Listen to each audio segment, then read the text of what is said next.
Imagine a being whose sole driving force is the unrelenting pursuit of perfection, no matter the cost, with no ethical or moral boundaries. But what if behind this overwhelming obsession, there was a distorted logic, a tangled web of genetic impulses and programming that transformed ambition into a spectacle of power, control, and even calculated cruelty? Prepare to unravel the deep psychological layers of Cell, the bio-android from the Dragon Ball Z universe, who not only redefines the concept of superiority, but also forces us to question the very nature of evolution and the dangers of an unlimited craving to be the apex. What you're about to discover about the mind of a being created to be the ultimate might change how you perceive true excellence, and the unsettling shadows that can emerge from it. The starting point for Cell's existence wasn't a biological birth in the traditional sense, but rather an ambitious project, meticulously conceived in the shadows of Dr. Gero's brilliant yet undeniably unbalanced mind. Hidden in a secret laboratory, isolated from the outside world, Dr. Gero worked tirelessly on his grand plan to create the ultimate being, the definitive combat machine that would surpass all other warriors and avenge the humiliation he suffered. The environment that shaped Cell, therefore, was one of extreme isolation, of cold, inhumane calculations, and of an unbridled ambition on the part of his creator, driven by a relentless desire for validation of his genius and for retribution. Cell didn't emerge from a natural gestation. He was forged through a complex and intricate process of genetic recombination. His essence was assembled from the cells of Earth's greatest fighters, Goku, Vegeta, Piccolo, and even formidable cosmic adversaries like Frieza. This unique origin already imprints upon him a fundamental psychological trait, a profoundly fragmented identity. He possesses no original self, no solid foundation from which to begin. His essence is, in fact, a fusion of other selves, of cellular memories, combat instincts, and even personality traits absorbed from different beings. This internal dissonance of being a genetic patchwork can explain his incessant and compulsive pursuit of his perfect form. This quest isn't just for raw physical power, but also a desperate attempt to harmonize this existential fragmentation, to find a state of completeness and cohesion that he, in his primordial essence, lacked. With each cell incorporated, Cell sought not only more strength and abilities, but also an additional piece to fill the void of his identity, to become whole. This foundation of his existence, of being a synthetic entity composed of fragments of others, already reveals how much his journey would be an endless search for meaning, for a unique way of being, and, above all, to prove himself. But there was something in his genetic design, a hidden program of self-determination that no one saw coming, and that would take him far beyond his creator's intentions. The true catalyst for Cell's dramatic transformation was the acute and humiliating perception of his own inadequacy in his initial forms. In his larval state, and even in his imperfect first form, he was notably vulnerable and dependent on absorbing other beings to evolve and, crucially, to reach his final form. For a being created to be the supreme, how could he be so fragile, so incomplete, so easily surpassed by inferior beings? This brutal contradiction generated a deep and overwhelming internal conflict, a sense of urgency, and a pressing need to overcome his perceived limitations. Developmental psychology and cognitive dissonance theory teach us that feelings of inadequacy and this internal contradiction can be powerful drivers for change or for destructive behavior. In Cell, this inadequacy didn't result in introspection or self-acceptance, but rather in an aggressive, relentless, and compulsive pursuit of power. He didn't just want more. He needed more. He needed to feel complete, invulnerable, and above all, worthy of the title of perfect that seemed to be his destiny.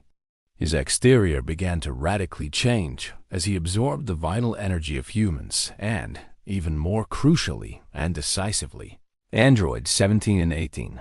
Each absorption wasn't merely a gain in energy or combat capability. It was a crucial step towards an idealized self-image, a validation of his evolutionary journey. He was on an incessant quest to become who he believed he should be, a living and unstoppable manifestation of his programmed purpose. This transformation is a fascinating study of how initial vulnerability and internal pressure, combined with a program of self-perfection, can drive an individual, or in this case, a bioandroid, to pursue a state of completeness, even if that pursuit manifests itself in an intrinsically destructive way, causing chaos and suffering around him. It was there, in that insatiable desire to complete and prove himself, that everything began to crumble for the world, and terrifyingly rebuild itself for Cell. With each absorption, Cell's mind not only expanded in terms of knowledge and combat skills, but also reformed itself, consolidating into an increasingly stronger, more calculating, and terribly more focused psyche on his ultimate goal: absolute perfection and the undeniable demonstration of his supremacy.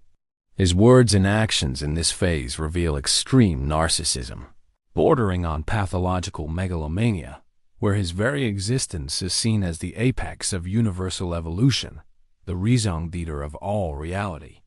He delights in showcasing his overwhelming strength, astonishing speed, and superior intelligence, treating his opponents not as worthy enemies, but as mere obstacles or, worse, as disposable tools for his own enhancement and amusement.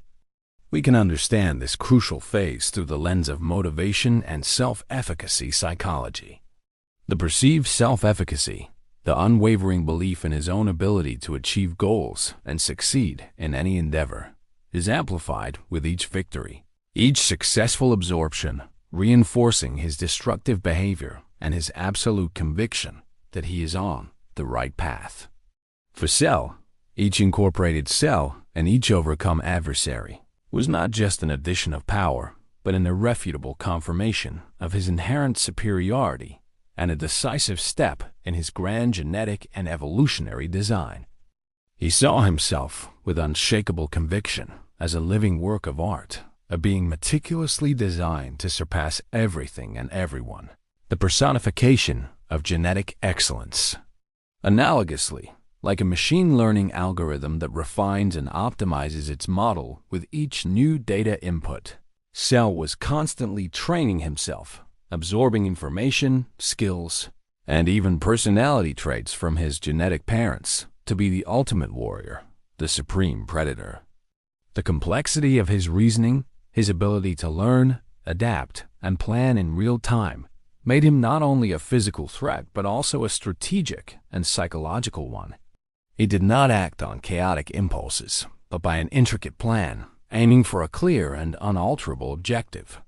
However, behind this cold, calculating intelligence and the splendor of his new form, the true inner monster, with its insatiable thirst for validation and dominance, was still dormant, waiting for the right moment to manifest itself in its sadistic fullness. The act of total transgression, the moment Cell definitively crossed the point of no return, was his relentless and sadistic decision to absorb Android 18, an event that catapulted him not only to his perfect form, but to a state of existence where his self-perception was the only reality. This was not just a quantum leap in physical power. It was an existential reaffirmation that solidified his worldview irrevocably. At that moment, he was no longer merely a warrior seeking enhancement. He became the supreme arbiter of power, the unquestionable standard by which all other beings would be judged and, if necessary, eliminated. Ethics, morality, the lives of others, suffering, all of this became completely irrelevant to him. His own existence, the pursuit of his own supremacy, and the grandiose demonstration of his uniqueness were the only laws that mattered. Cell rationalized his actions and the destruction he caused not as acts of villainy, but as a natural and inevitable process of evolution and selection. He argued, with a disturbingly coherent and self-justifying logic, that his ascent was not only inevitable, but in a way, just and predestined by his own superior nature. He considered himself the pinnacle of creation, the culmination of millions of years of evolution, the being for whom everything else was merely a means, a stage, a step in his ascent to absolute supremacy. The question that haunts and provokes us, forcing us into a moral dilemma, is, what if he's right? What if, from a purely biological and Darwinian perspective, focused on natural selection and the survival of the fittest and most adapted, Cell's relentless pursuit of perfection was merely an extreme and uncontrollable manifestation of life itself, driven by an irresistible genetic imperative? The line between nature and monstrosity, between relentless evolution and cruel annihilation, becomes disturbingly thin.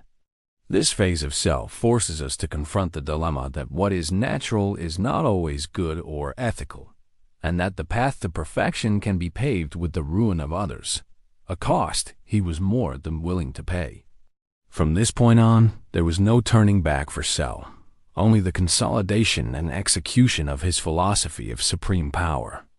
Delving deeper into Cell's psychological analysis, we realize that his madness was by no means an irrational delusion, but rather a cold, precise, and terribly efficient calculation, a radical manifestation of a genetic design pushed to its most extreme limit. His actions are guided by an impeccable and disturbingly consistent internal logic, the relentless maximization of his potential and the annihilation of anyone who dares question his superiority or interfere with his grand plan. This can be understood through the lens of personality psychology, where traits such as pathological narcissism and antisocial tendencies manifest in his complete indifference to the suffering of others, his constant need for validation of his own greatness, and his masterful ability to manipulate situations and individuals for his own benefit. For Cell, the Cell Games was not simply a martial arts tournament to test his strength. It was a meticulously orchestrated public presentation of his supremacy, a grand and global social experiment to prove his thesis that he was the most elevated being, the ultimate predator at the top of the evolutionary chain. He acted like a scientist testing his hypothesis in the field, with all of humanity as his test subjects and the Z-Fighters as his most challenging guinea pigs. He observed, analyzed every move, provoked psychologically, and reveled in the reactions of his opponents and the global audience watching the spectacle.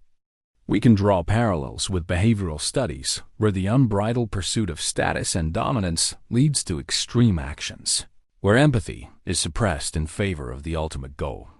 Cell represents an hypertrophied version of the will to power, a concept explored by philosophers like Nietzsche, where the pursuit of self-affirmation and control over the environment and others becomes the primary driving force of existence. Comparing him to other fictional characters who seek perfection or total control, such as the villain Thanos or even historical figures with totalitarian ideologies, reveals a pattern of thought where the end justifies the means, and the individual's or species' own will becomes the only law, the only truth, above any moral consideration. Terrifying in his rationality, Cell's mind did not operate on chaotic impulses or uncontrolled madness, but on a cold, unwavering, and destructive logic. It wasn't madness. It was cold calculation, the ultimate outcome of a deadly and remorseless equation. What remains after Cell's passing is not just the memory of an epic and devastating confrontation, but a profound and lasting reflection on unbridled ambition and the unpredictable, often terrifying, consequences of playing with the limits of creation and evolution.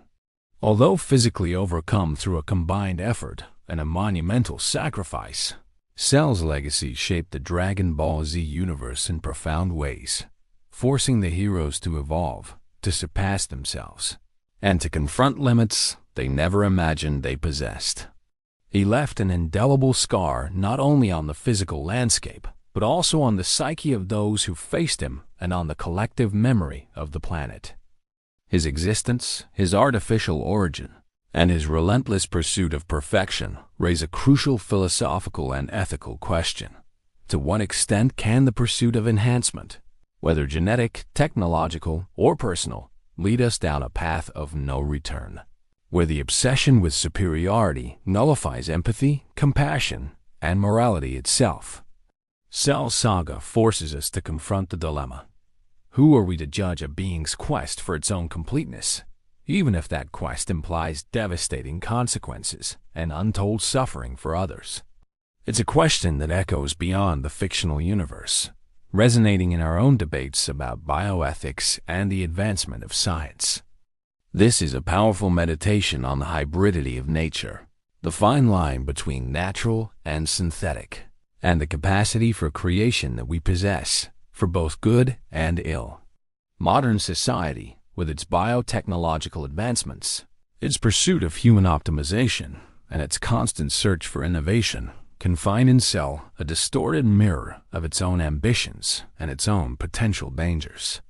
Perfection can be a seductive and seemingly noble ideal, but at what cost is it truly achieved? What price is paid for absolute supremacy? And might it be that, deep down, the ambition to be the best, the strongest, the most evolved, is an intrinsic part of the nature of many beings, a dormant seed simply waiting for the right conditions to blossom in its most extreme and, at times, uncontrollable form? Perhaps Cell was destroyed, but the question he embodied about the limits of ambition, the price of perfection, and the danger of cold logic devoid of humanity remains, a somber reflection that stays with us. And perhaps he was not the last to pursue this ideal, only the first to show it in its most terrifying form. Cell Saga reminds us, with disturbing clarity, that the true threat doesn't always lie in overwhelming brute force or massive physical destruction, but in the distorted and relentlessly logical mind that commands it. His uncompromising pursuit of perfection, however brutal and inhumane its manifestations, was a dark mirror of human ambition, reflecting our own insatiable thirst for self-improvement, control, and being the best at any cost. He confronted us with the most unsettling question: what happens when the cold logic of evolution and superiority becomes the only morality, the only law to be followed, discarding compassion and ethics? And what if the pursuit of being the apex of existence is, ultimately, a solitary and devastating journey that consumes everything and everyone in its path, including itself?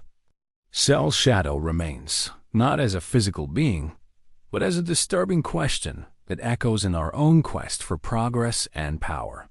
What are we willing to become in the name of excellence? And where do we draw the line so that this pursuit does not become our own ruin?